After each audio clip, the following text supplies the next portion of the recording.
السلام عليكم حبايبي، تعالوا كده نعمل مع بعض أكلة سهلة سريعة. هي اتعملت كتير بس حبيت أجربها معاكم. فطيرة كده روعة من غير لا عجين ولا تخمير. أكل مصايف تمشي، أكل رحلات ونوادي تمشي. لو حابة كمان تعمليها وجبة غدا حلوة قوي، اقتصادية جدا وموفرة ومش هتاخد معاكي دقايق. يلا نقول بسم الله ونشوف طريقتنا. لفة الجلاش جبتها وقسمتها بالنص بالظبط، وبدأت أقطع كل نص لوحده. طب ليه؟ علشان أحاول على قد ما أقدر يبقى النص اللي فوق زي اللي تحت. مسكتها كده فكيتها من بعضها زي ما احنا شايفين، والنص التاني برضو عملته نفس الشكل وفكيته من بعضه.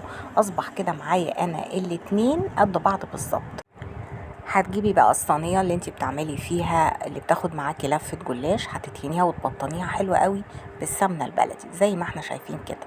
اهم حاجه تتوصي بدهانها من تحت بسمنه بلدي حلو جدا، لان انا مش هورقها، ده انا مقطعاها وهسقيها.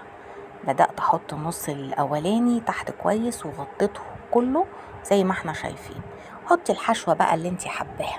انا حطيت فلفل الوان، طبعا لو ما عندكيش فلفل الوان ممكن لو عندك فلفل اخضر بس هيمشي برضو ويبقى جميل جدا.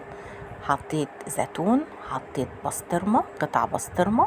عايزة تحطي لانشون ينفع، اي نوع من انواع الجبن عندك ينفع. آه شوفي يعني اي نوع جبن في التلاجة عندك ممكن تدخليه في الفطيرة الجميلة ديت. اي حشوة انتي حباها ممكن تدخليها.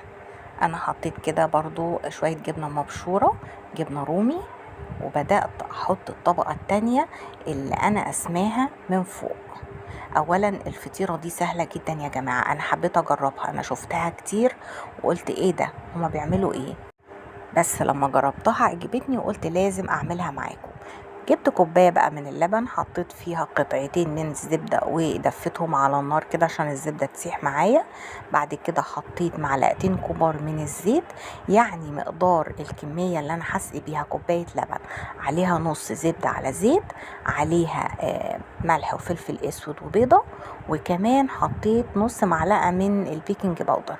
ورحت بقى ساقية ضربها كويس جدا. اهم حاجة البيضة تختفي معاكي وتسقي بيها الصينية الجميلة دي. حطيت على الوش كده شوية جبنة موتزاريلا، وبعدين رشيت شوية سمسم على حبة البركة كده يعلوا القيمة الغذائية بتاعتها شوية. دخلتها على فرن متوسط الحرارة على الشبكة اللي في النص. طلعت معايا حتة فطيرة روعة، عايزاكم تجربوها وبألف هنا.